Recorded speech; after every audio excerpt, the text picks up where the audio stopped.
Mecca വിട്ടെത്തിയ പ്രവാചകനെ സ്വീകരിച്ച നാടാണ് മദീന. ലോക മുസ്ലിങ്ങൾ ഒരിക്കലെങ്കിലും എത്താൻ ആഗ്രഹിക്കുന്ന സ്ഥലം. ഇസ്ലാമിൻ്റെ ചരിത്രത്തിൽ പ്രധാനപ്പെട്ട ഭൂരിഭാഗം സംഭവങ്ങളും നടന്നത് മദീനയിലാണ്. എന്നാൽ ആ ചരിത്ര സംഭവങ്ങളുമായി ബന്ധപ്പെട്ട മിക്ക സ്ഥലങ്ങളും അശ്രദ്ധയാലോ പരിഗണന ലഭിക്കാതെയോ നാമാവശേഷമായി. പ്രവാചകൻ്റെ ചരിത്രം പറയുമ്പോൾ അതിൻ്റെ അടയാളമായി കാണിക്കാൻ പോലും ചരിത്ര ഇടങ്ങൾ ഇല്ലാതായത് ആ ചരിത്രം ഇല്ലാതാകുന്നതിന് സമാനമായിരുന്നു. മദീനയിൽ പ്രവാചകനുമായി ബന്ധപ്പെട്ട ചരിത്ര പ്രദേശങ്ങൾ വികസിപ്പിക്കുന്നതിൽ ആദ്യമായി മുൻകൈയെടുത്തത് ഉമവി ഭരണാധികാരിയായിരുന്ന ഉമർ ബിൻ അബ്ദുൽ അസീസാണ്. അതിനുശേഷം മദീനയിൽ പിന്നീട് ചരിത്ര സ്ഥലങ്ങളുടെ വിപുലമായ വികസനം നടന്നത് ഫഹദ് രാജാവിൻ്റെ കാലത്താണ്. ഇപ്പോൾ സൽമാൻ രാജാവിൻ്റെ കാലത്ത് ചരിത്ര സ്ഥലങ്ങളുടെ വികസനത്തിന് വലിയ പദ്ധതികളാണ് നടപ്പിലാക്കുന്നത്.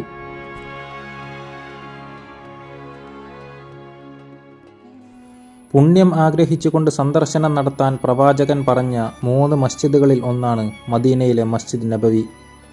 മുസ്ലിങ്ങളുടെ വിശ്വാസപ്രകാരം മക്കയിലെ മസ്ജിദുൽ ഹറം കഴിഞ്ഞാൽ ഏറ്റവും കൂടുതൽ പുണ്യം ലഭിക്കുന്ന മസ്ജിദ്. പ്രവാചകൻ മക്കയിൽ നിന്ന് മദീനയിലേക്ക് ഹിജറ വന്നതിന് ശേഷം ഉണ്ടാക്കിയ രണ്ടാമത്തെ പള്ളിയാണ് മസ്ജിദ് നബവി. ആദ്യത്തേത് മസ്ജിദുൽ ഖുബായാണ്.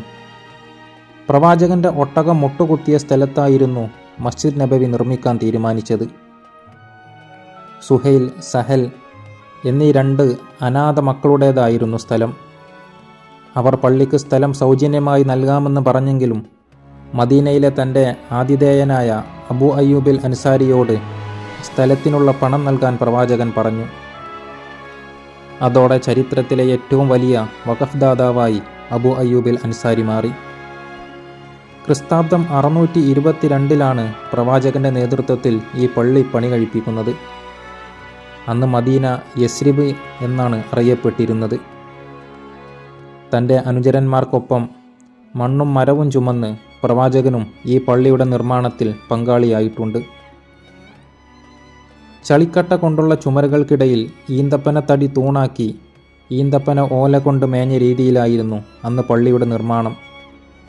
പിന്നീട് വന്ന ഭരണാധികാരികൾ കാലത്തിനനുസരിച്ച് പള്ളി വികസിപ്പിച്ചിട്ടുണ്ട്. പ്രവാചകനും അദ്ദേഹത്തിൻ്റെ സ്വഹാബിമാരിൽ വലിയൊരു വിഭാഗവും അന്തിയുറങ്ങുന്നത് ഇവിടെയാണ്. മസ്ജിദ് നബവിയോട് ചേർന്നായിരുന്നു പ്രവാചകൻ താമസിച്ച വീട്.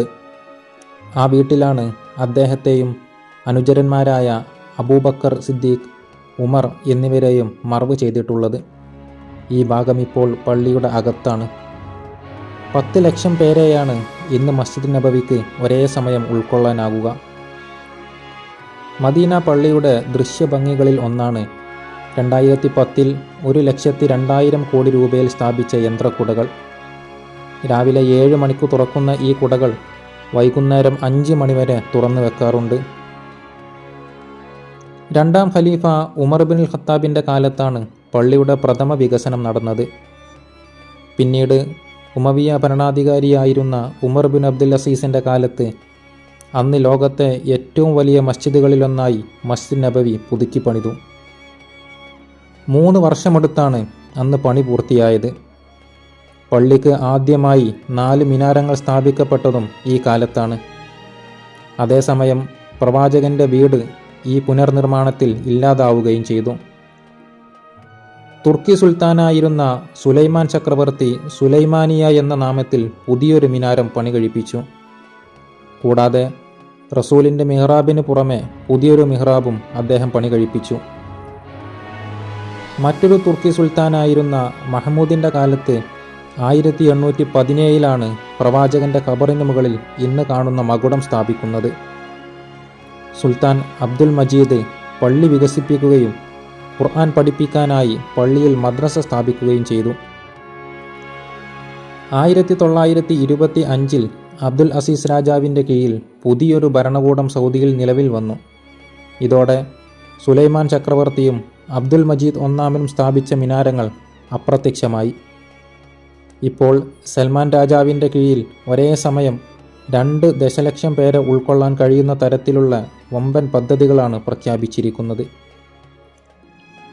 മസ്ജിദ് നബവിയിലെ AC സിസ്റ്റം ലോകത്തിലെ തന്നെ ഏറ്റവും വലുതും മികച്ചതുമാണ്. മസ്ജിദിൽ നിന്ന് 7 കിലോമീറ്റർ അകലെ 70,000 സ്ക്വയർ മീറ്ററിൽ ലോകത്തിലെ ഏറ്റവും വലിയ വാട്ടർ കണ്ടൻസർ സ്ഥിതി ചെയ്യുന്ന ഒരു സ്റ്റേഷൻ പ്രവർത്തിക്കുന്നുണ്ട്. ഇവിടെ നിന്നുള്ള പ്രവർത്തനം കൊണ്ട് പള്ളിയിൽ എല്ലാ സമയവും വളരെ സുഖകരമായ അന്തരീക്ഷം നിലനിൽക്കുന്നു. 3400 ടൺ കപ്പാസിറ്റി വരുന്ന 6 കൂളറുകളാണ് സെൻട്രൽ സ്റ്റേഷനിൽ ഉള്ളത്. ഒരു ഇടവേളകളുമില്ലാതെ മസ്ജിദിൽ സുഖകരമായ താപനില നിലനിർത്താൻ ഏറ്റവും അത്യാധുനിക സാങ്കേതിക വിദ്യകളാണ് ഉപയോഗിക്കുന്നത്. മസ്ജിദിൻ്റെ തൂണുകളിൽ ഘടിപ്പിച്ചിരിക്കുന്ന AC നെറ്റിലൂടെയാണ് തണുത്ത വായു പുറത്തു വരുന്നത്. പള്ളിയിൽ നിന്നുള്ള വായു തിരിച്ചു പൈപ്പുകളിലൂടെ സെൻട്രൽ സ്റ്റേഷനിൽ എത്തിക്കുന്നു. കേവലം നമസ്കരിക്കാനുള്ള ഒരു പള്ളി മാത്രമായിരുന്നില്ല പ്രവാചകന്റെ കാലത്ത് ഈ മസ്ജിദ്. അതൊരു ഭരണകേന്ദ്രമായും കോടതിയുമായെല്ലാം പ്രവർത്തിച്ചു. അങ്ങനെ മദീനയിലെ ഒട്ടുമിക്ക കാര്യങ്ങളും ഈ പള്ളിയെ കേന്ദ്രീകരിച്ചായിരുന്നു. ഒരു ആരാധനാലയം എന്നതിലുപരി ചരിത്രത്തിലുടനീളം ഭരണസിരാ കേന്ദ്രവും ഇസ്ലാമിക പഠന നിർവഹണ കേന്ദ്രവും നീതി നിർവഹണ കേന്ദ്രവുമൊക്കെയായിരുന്നു മസ്ജിദ് നബവി.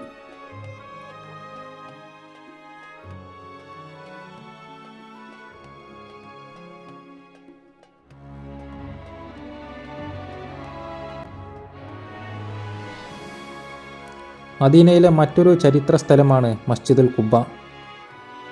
ഇസ്ലാമിക ചരിത്രത്തിൽ ഏറെ പ്രാധാന്യമുള്ള പള്ളിയാണ് മസ്ജിദ് ഖുബ. 2 റക്അത്ത് നമസ്കാരത്തിന് ഉംറയുടെ പ്രതിഫലം ലഭിക്കുന്ന മസ്ജിദ്. ഭക്തിയിന്മേൽ സ്ഥാപിക്കപ്പെട്ടിട്ടുള്ള പള്ളിയെന്നാണ് ഖുബ പള്ളിയെ വിശുദ്ധ ഖുർആൻ വിശേഷിപ്പിച്ചിട്ടുള്ളത്. ലോകത്ത് നിർമ്മിക്കപ്പെട്ട ആദ്യ മസ്ജിദുകളിലൊന്ന്. മക്കയിലെ ശത്രുക്കളുടെ ആക്രമണം സഹിക്കാൻ വയ്യാതെ അള്ളാഹുവിൻ്റെ നിർദ്ദേശപ്രകാരം പ്രവാചകൻ മദീനയിലേക്ക് ഹിജറ പോകാൻ തീരുമാനിച്ചു. തൻ്റെ സന്തത സഹചാരിയായ അബൂബക്കർ സിദ്ദീഖിനൊപ്പമായിരുന്നു ഹിജറ പോയത്. മദീനയിൽ നിന്നും അല്പം അകലെയുള്ള ഖുബായിലാണ് പ്രവാചകൻ ആദ്യമെത്തിയത്. അവിടെ നിർമ്മിച്ച പള്ളിയാണ് മസ്ജിദുൽ ഖുബ. ഈ പള്ളിയുടെ നിർമ്മാണത്തിന് പ്രവാചകൻ കല്ല് ചുമന്ന് മറ്റുമായി മറ്റുള്ളവരെ പോലെ പങ്കാളിയായിട്ടുണ്ട്. 3ാം ഖലീഫ ഉസ്മാൻ ഇബ്നു അഫ്ഫാനാണ് ആദ്യമായി ഈ പള്ളി വികസിപ്പിച്ചത്. ഉമവിയ ഭരണാധികാരിയായ ഉമർ ബിൻ അബ്ദുൽ അസീസാണ് പള്ളിക്ക് ആദ്യമായി മിനാരം നിർമ്മിക്കുന്നത്. ഇന്ന് കാണുന്ന ഈ രീതിയിൽ പള്ളി വികസിപ്പിച്ചത് ഫഹദ് രാജാവാണ്. മസ്ജിദ് നബവിയോട് ചേർന്നുള്ള മറ്റൊരു ചരിത്ര നിർമ്മിതിയാണ് മസ്ജിദ് ഗമാമ. മദീനയിലെ ഹറം പള്ളിയുടെ ബാബുസലാമിൽ നിന്നും തെക്ക് പടിഞ്ഞാറായി ഏകദേശം ഒരു 500 മീറ്റർ അകലെയാണ് ഇത് സ്ഥിതി ചെയ്യുന്നത്. നേരത്തെ ഒഴിഞ്ഞു കിടന്നിരുന്ന ഈ പ്രദേശം മൈതാനുൽ മുസല്ല എന്ന പേരിലും അറിയപ്പെടുന്നു. പ്രവാചകൻ തൻ്റെ അവസാനത്തെ പെരുന്നാൾ നമസ്കാരം നിർവഹിച്ചത് ഇവിടെ വെച്ചായിരുന്നു. അതുപോലെ കനത്ത വരൾച്ച കാരണം മഴയ്ക്ക് ജനങ്ങൾ ബുദ്ധിമുട്ടായപ്പോൾ മഴയ്ക്ക് വേണ്ടിയുള്ള നമസ്കാരവും അബിസീനിയയിലേക്ക് ഹിജറ പോയ മുസ്ലിം സംഘത്തിന് സംരക്ഷണം നൽകിയ നജ്ജാഷി രാജാവ് മരണപ്പെട്ടപ്പോൾ മയ്യത്ത് നമസ്കാരവും പ്രവാചകൻ ഈ മൈതാനത്ത് വെച്ചായിരുന്നു നമസ്കരിച്ചത്. പ്രവാചകൻ മഴയ്ക്ക് വേണ്ടിയുള്ള നമസ്കാരത്തിന് നേതൃത്വം നൽകിയപ്പോൾ മേഘം സൂര്യനെ മറച്ച് പ്രവാചകന് തണലൊരുക്കിയിരുന്നു. അതിനാലാണ് മേഘം എന്നർത്ഥം വരുന്ന ഗമാമ എന്ന പേര് ഈ പള്ളിക്ക് വന്നതെന്ന് ഇസ്ലാമിക ചരിത്രം രേഖപ്പെടുത്തുന്നു. നമസ്കാരം കഴിഞ്ഞപ്പോൾ നല്ല രീതിയിൽ മഴ ലഭിക്കുകയും ചെയ്തു. ഉമവി ഖലീഫയായിരുന്ന ഉമർ ബിൻ അബ്ദുൽ അസീസിൻ്റെ ഭരണകാലത്താണ് ആദ്യമായി ഇവിടെ പള്ളി നിർമ്മിക്കുന്നത്. പിന്നീട് ഓട്ടോമൻ ഭരണകാലത്ത് 1859 അബ്ദുൽ മജീദ് ഒന്നാമനാണ് ഇന്ന് കാണുന്ന രീതിയിൽ ഈ പള്ളി പുതുക്കി പണിതത്.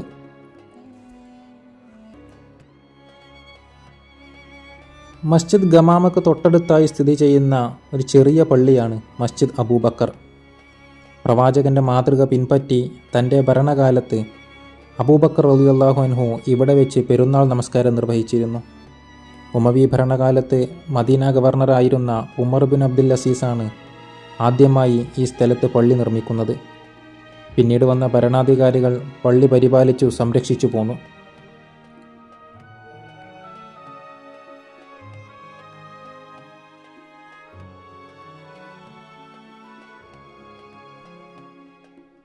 മസ്ജിദ് ഗമാമക്കും മസ്ജിദ് അബൂബക്കറിനും തൊട്ടടുത്തായി സ്ഥിതി ചെയ്യുന്ന ഒരു പള്ളിയാണ് മസ്ജിദ് അലി. ഇസ്ലാമിലെ 3ാം ഖലീഫ ഉസ്മാൻ ഇബ്നു അഫ്ഫാൻ്റെ കാലത്ത് അലി ഇബ്നു അബി ത്വാലിബ് ഇവിടെ വെച്ച് പെരുന്നാൾ നമസ്കാരത്തിന് നേതൃത്വം നൽകിയിരുന്നു.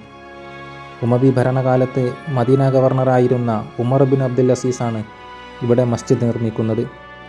ഈ മസ്ജിദ് പിന്നീട് മസ്ജിദ് അലി എന്നറിയപ്പെട്ടു.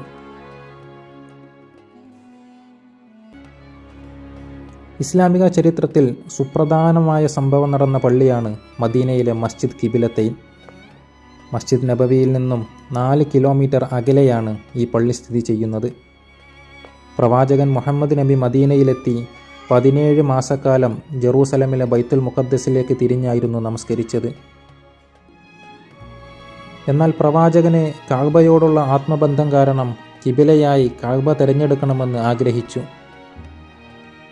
പിന്നീട് ഈ പള്ളിയിൽ വെച്ച് ളുഹർ നമസ്കരിക്കുമ്പോൾ കഅബയിലേക്ക് കിബില മാറ്റാനുള്ള അനുമതി അള്ളാഹു ഖുർആനിലൂടെ നൽകി. 4 റകഅത്തുള്ള ളുഹർ നമസ്കാരത്തിൻ്റെ 2 റകഅത്ത് കഴിഞ്ഞപ്പോഴാണ് ഈ നിർദ്ദേശമുണ്ടായത്. തുടർന്ന് ബാക്കി 2 റകഅത്ത് കഅബക്ക് നേരെ തിരിഞ്ഞാണ് നമസ്കരിച്ചത്. ഒരു നേരത്തെ നമസ്കാരം 2 കിബിലക്ക് നേരെ തിരിഞ്ഞ് നമസ്കരിച്ചതിനാൽ അന്നു മുതൽ ഈ പള്ളി 2 കിബിലകളുള്ള പള്ളി എന്നർത്ഥം വരുന്ന മസ്ജിദ് ഖിബിലത്തൈൻ എന്നറിയപ്പെട്ടു പോരുന്നു. ഖലീഫ ഉമറിൻ്റെ കാലത്താണ് പള്ളി ആദ്യമായി വികസിപ്പിക്കുന്നത്. 1988 ഫഹദ് രാജാവാണ് സമ്പൂർണ്ണമായി ഈ പള്ളി വികസിപ്പിക്കുന്നത്. അന്നത്തെ വികസനത്തിൽ ബൈത്തുൽ മുഖദ്ദസിന് നേരെ ഉണ്ടായിരുന്ന മിഹ്റാബ് നീക്കം ചെയ്തു. മസ്ജിദ് നബവിയും മസ്ജിദുൽ ഖുബായും കഴിഞ്ഞാൽ മദീനയിലെ ഏറ്റവും തിരക്കുള്ള പള്ളിയാണ് മസ്ജിദ് ഖിബിലത്തൈൻ.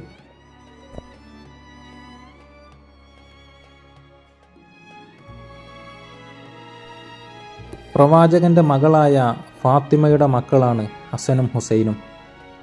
അതിൽ ഹുസൈൻ റളിയല്ലാഹു അൻഹുവിൻ്റെ മകളായ ഫാത്തിമ താമസിച്ചിരുന്ന വീടാണിത്.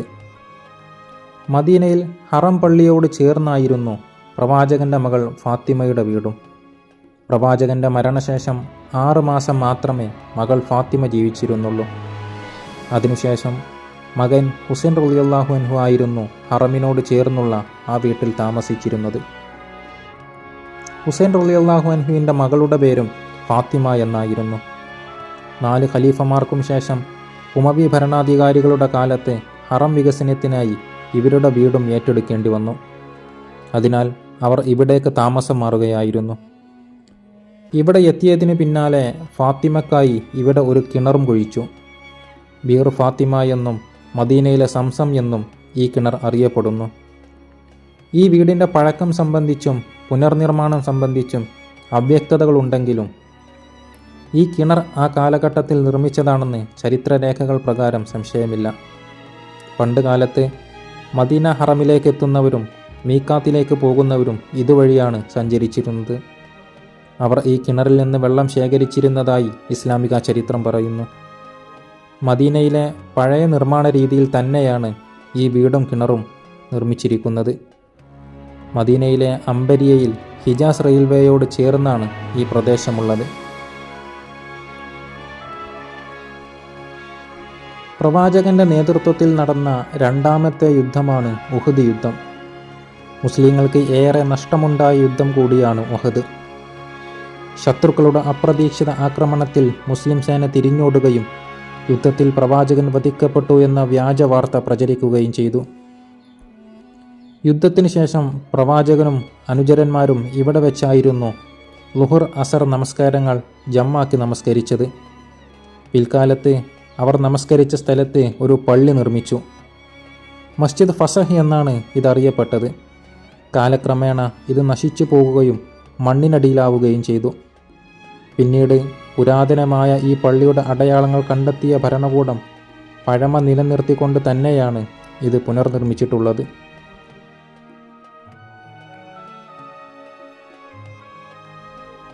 പ്രവാചക ചരിത്രത്തോട് ഏറെ ചേർന്ന് കിടക്കുന്ന ഒന്നാണ് മദീനയിലെ ഗർസ് കിണർ. മക്കയിൽ നിന്ന് പലായനം ചെയ്തെത്തിയ പ്രവാചകന് ആതിഥ്യമരുളിയ സഹദ് ബിൻ ഹൈത്തം ബിൻ ഹാരിസിൻ്റേതാണ് ഈ കിണർ. പ്രവാചകൻ കുടിക്കാനും വുളൂ ചെയ്യാനും ഇവിടെ നിന്ന് വെള്ളം ശേഖരിച്ചിരുന്നു. ബീർ ഗർസിനെ സ്വർഗത്തിലെ കിണറെന്നും എൻ്റെ കിണറെന്നും പ്രവാചകൻ വിശേഷിപ്പിച്ചിട്ടുണ്ട്. തൻ്റെ മരണശേഷം കുളിപ്പിക്കാൻ ഈ കിണറിൽ നിന്ന് വെള്ളമെടുക്കണമെന്ന് അലി റളിയല്ലാഹു അൻഹുവിനോട് പ്രവാചകൻ പറഞ്ഞിരുന്നു. അതനുസരിച്ച് പ്രവാചകനെ കുളിപ്പിക്കാൻ ഇതിൽ നിന്നായിരുന്നു വെള്ളമെടുത്തത്. ചുറ്റും ഇരുമ്പ് വേലി കെട്ടി സംരക്ഷിച്ച കിണറിൽ നിന്ന് പൈപ്പിലൂടെ വെള്ളം മുകളിലേക്ക് എത്തിച്ച് ജനങ്ങൾക്ക് കുടിക്കാനുള്ള സൗകര്യം ഒരുക്കിയിട്ടുണ്ട്.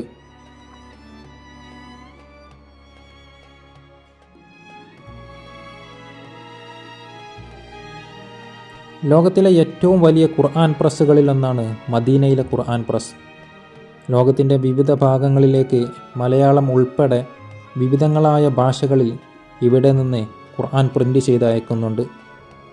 ഹിജ്റ വർഷം 1405 അന്നത്തെ രാജാവായിരുന്ന ഫഹദ് ഇബ്നു അബ്ദുൽ അസീസ് രാജാവാണ് ഈ ഖുർആൻ പ്രസ് ഉദ്ഘാടനം ചെയ്തത്. ഖുർആൻ പ്രിൻ്റ് ചെയ്യുക, ഖുർആൻ പാരായണം റെക്കോർഡ് ചെയ്യുക, ഖുർആനുമായി ബന്ധപ്പെട്ട ഗവേഷണങ്ങൾ നടത്തുക തുടങ്ങിയ കാര്യങ്ങളെല്ലാം ഇവിടെ പ്രവർത്തിക്കുന്നുണ്ട്. 2.5 ലക്ഷം സ്ക്വയർ മീറ്ററാണ് ഈ ഖുർആൻ പ്രിൻറ്റിംഗ് പ്രസ്സിൻ്റെ മൊത്തം ഏരിയ. 1100-ൽ അധികം പണ്ഡിതന്മാർ ഇവിടെ ജോലി ചെയ്യുന്നുണ്ട്. ഖുർആൻ പരിശോധന, ഖുർആൻ തർജമ, ഖുർആൻ പഠന കേന്ദ്രം, Quran research centre, research and development centre, training centre തുടങ്ങിയ നിരവധി വിഭാഗങ്ങൾ ഈ കോംപ്ലക്സിനകത്ത് പ്രവർത്തിക്കുന്നുണ്ട്.